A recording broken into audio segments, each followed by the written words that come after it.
Warning, this guide will feature full spoilers for the second trial in the 7.0 expansion for Final Fantasy XIV, Dawntrail.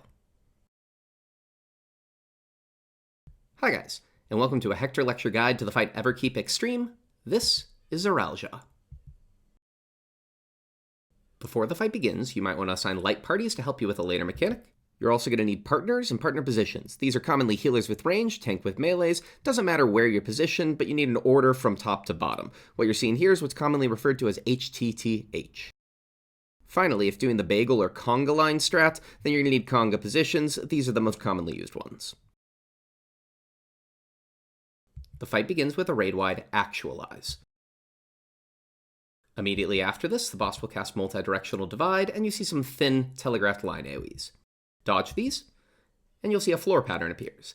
Let me remove the boss's hitbox for a second to show you this a little bit better. There's some thick lines that are going off towards each intercardinal, and some thin lines branching off of it. The thick lines will give a thick line AoE when this resolves, and the thin ones give a thinner line AoE.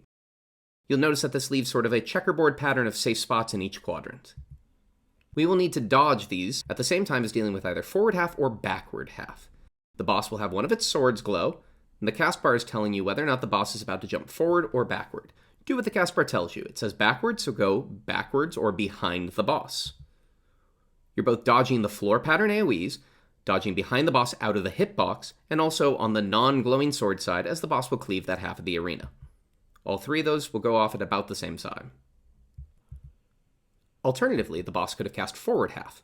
For this one, you want to go in front of the boss out of its hitbox, and this time you're going to go on the glowing sword side. That's because the boss, when they jump forward, will do a 180-degree turn before they cleave the side. Make sure you're once again in safe spots from the floor pattern. In short, if you cast forward half, go on the glowing sword side, backward half, dodge the glowing sword. There's another multi-directional divide cast afterwards, and have most of the party stay put. Your main tank can go out to make positionals easier if they want. When the cast finishes, you get the floor pattern again. And now have your tanks positioned in front of the party. Regicidal Rage is 2 tank buster tethers. These need to be picked up by both tanks, who then need to take them to a separate quadrant from the group as they cleave in a circle AoE. How you assign which tank goes where is up to you. You can do it either relative, so one tank goes left, one tank goes right facing the boss, or you can do it as fixed positions, one tank west, one tank east. Entirely up to you. Just make sure that both the party and both tanks are dodging the line AoEs while this goes off. Next up is Dawn of an Age. This is a raid-wide that's going to transition the stage to a form you'll recognize from normal mode. 4 copies of the main platform are going to spawn and spread out in each of the intercardinals, and when the boss casts Volok, you're going to get some sword patterns appearing on each of the outer platforms. When the boss casts Sync, at the end of this, some of these swords are going to start to glow, and the way you resolve this is just like in normal mode. Think of them as if they are sliding onto the platform that you're on. You're going to get 2 of these combining together to make a certain set of tiles that will be unsafe. These are the possible patterns that can form as a result, and therefore which squares are going to be unsafe and which squares are going to be safe. Which pattern you get on any particular run, though, is more or less random. The boss will cast Sync. 2 of the platforms are going to start to have their sword tiles glowing. These are the ones that are about to be slid onto the main platform. Look at each of them and figure out a safe spot. Before you commit to any one safe spot, the boss is going to cast half full and raise a sword that's going to be glowing. That whole side of the arena is about to get cleaved, so do not dodge on that side. Find a safe tile on the safe side. You're going to get some telegraphs that are immediately followed by the attacks for both the tiles and the sword cleave. If you're finding it difficult to find a safe spot, try this. First, pick your favorite square. Find the only sword on the outside that's capable of killing you in this spot. There will only be one. If when Sync finishes casting, that sword isn't glowing, you're safe. You only need to dodge the boss's half-arena cleave. If when Sync finishes casting, your sword is glowing, simply focus in on any of the platforms that don't have any glowing swords. All of the swords on these platforms are now telegraphing safe spots for this mechanic. Look at the boss's half-arena cleave, look at the swords and find a sword that's not on the half-arena cleave. That is a safe spot you can move to. Dodge into that square and finish the mechanic.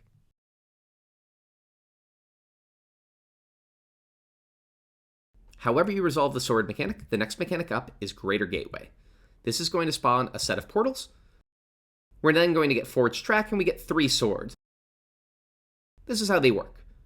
If a sword goes into a normal portal, that AoE is going to be transported along the portal, and it's going to make one lane unsafe. If the sword goes through a fire tether, when going through the fire tether, it's going to expand the line AoE so that it covers 3 tiles. Finally, if the sword goes through a wind tether, it's going to create a knockback from the lane that it ends up in, sending anybody flying back. This knockback can be dealt with knockback immunity. If we go back to this pattern here, what we can see is that the wind tile is going to end up going here, so we need to either position to get knocked back from here towards the wide side, the safe side, or pop knockback immunity. And the other 2 swords are going to make these 2 lanes unsafe, leaving us 6 safe squares, assuming we use knockback immunity. Everybody needs to position into one of these squares and either pop knockback immunity or get knocked back. And as soon as this resolves, every player is going to get this yellow pyramid above their head. This is a spread marker, but it works in a unique way. You need to be in a separate tile from any other player. If 2 players are in the same tile, when this resolves, they're going to kill each other.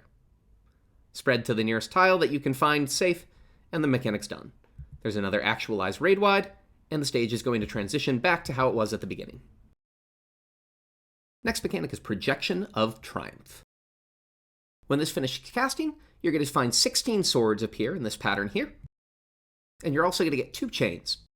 One of them has point-blank AoEs, the other one has donut AoEs.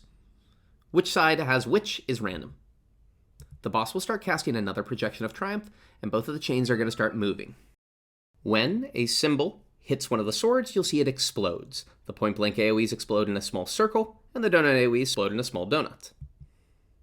Projection of Triumph 2 finishes casting, and you get a second chain. These will also be a donut and a point-blank AoE, but they might be on the same side as the symbol that they were matching. They might be on the opposite side. If you want to dodge the donuts, make sure you're inside of a sword. If you're wanting to dodge the point-blank AoE, make sure you're in between them. Dodge the third set, and then immediately after the third hit, the boss will cast either forward or backward half. We're going to dodge this the same way we did at the very beginning, so we need to get behind the boss, not on the glowing sword side, and out of the hitbox. But before dealing with backward half, there's going to be another explosion, so start moving in the correct spot, but deal with the ground AoEs first. Now, before the 5th hit, dodge backward half, and immediately adjust into the incoming AoE. Stay put, and you finish this mechanic. There's another cast of Actualize, and then we get Projection of Turmoil. This is going to give every player a circle around them, and a projection debuff that needs to be cleansed. The only way to cleanse it is with this wall that's moving in slowly from the north. You'll notice the stack symbols on it. That's because if any player happens to run into this wall, they trigger an instance of shared damage around them that can be soaked with other players near them. Be aware that when you soak this, every player that's hit gets a 2-second magical vuln, which means that you have to space out hits. If 2 players are stood right next to each other and they both touch the wall at the same time, they will both instantly die, as will anybody else that's near them, as the 2 hits will go off back to back, and the second one will kill them because they'll have the magic vuln on. What this means is simply, we need to soak these and carefully cleanse each of the debuffs, but we need to space them out more than 2 seconds apart for each hit.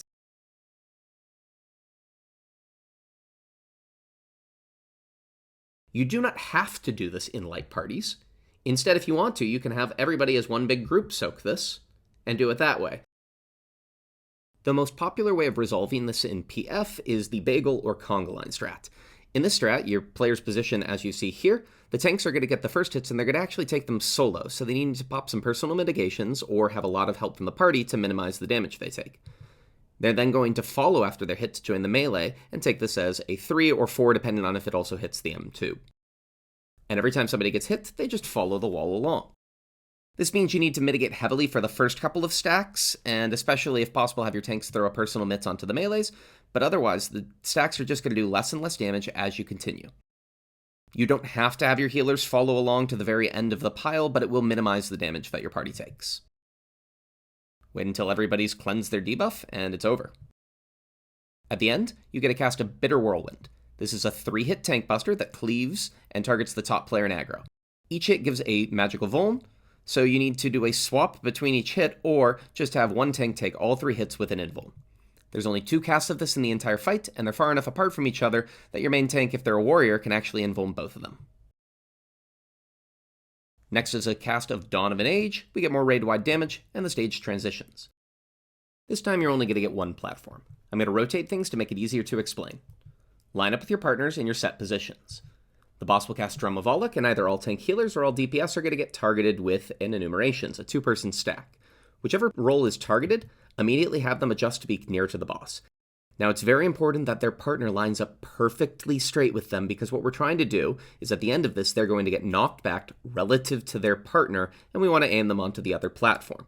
If they're not positioned dead straight like you see here, they might get knocked off diagonally and fall to their death on the side of the platform. Whichever role had the Enumerations just gets popped straight up and then falls back down.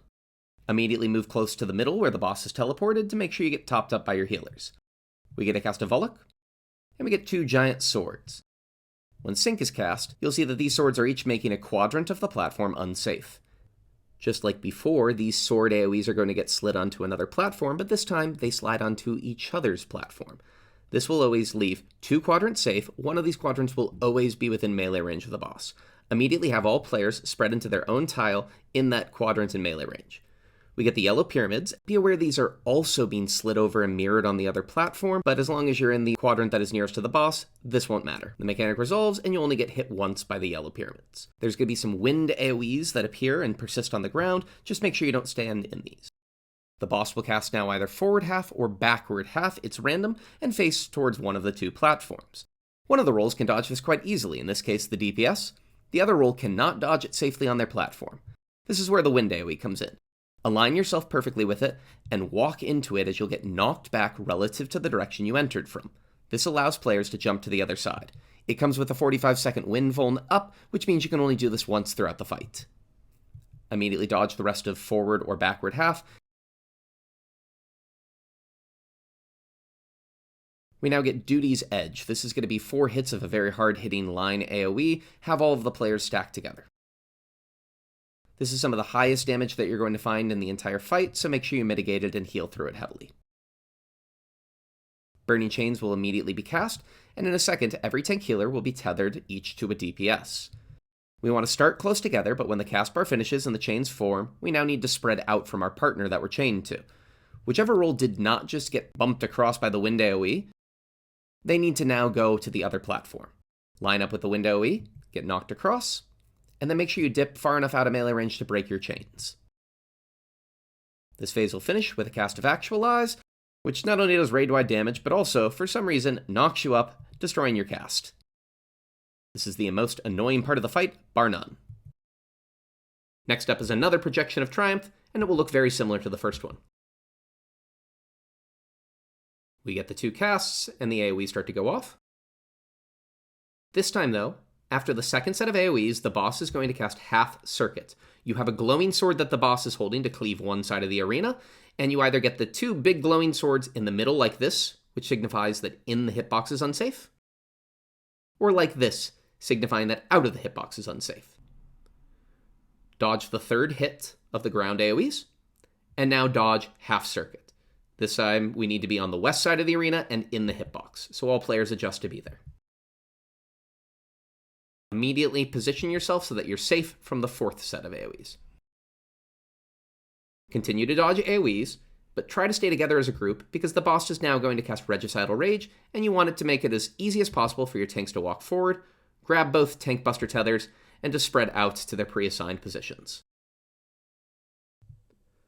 The boss will cast another Projection of Turmoil, and this is going to play out very similarly to the last time. Same debuffs, same wall, and I'm going to once again show the Bagel Congaline strat for this. The wall is going to move into the tanks, and right about the time they take this, you get your one and only difference. The boss occasionally jumps middle and casts half full, making half the arena unsafe. Since we're lined up in the middle, every player is just going to slide the tiniest little bit over towards the safe side and continue resolving the mechanic the same way we did the first time. You'll get a second half full cast about halfway through, slide to the safe side, and finally the boss will jump to the south wall and do one more half full cast. However you resolve this, the boss will finish off with your second better Whirlwind. Once again, I recommend invulning this, so make sure your off-tank has aggro unless you have a warrior. Another Dawn of an Age, and the stage transitions again. We get our 4 platforms mirrored. The boss casts Volok, and it's the same sword patterns we saw before. For the most part, this is exactly as the same as it was at the beginning. The only difference is as soon as this finishes, everybody gets the yellow pyramids and needs to be in their own tile. We get a duties edge. And now from this point onwards, it's all repeated mechanics. Greater Gateway is going to happen, and we get the tethers and the swords, but this is exactly the same as it was before, including with the yellow pyramids at the end. You get another actualized raid-wide to transition the stage back. Another multi-directional divide. This will be the version that includes a forward cleave or a backward cleave. And one more actualize. This serves as the enrage. Thank you for watching. I hope you found this useful.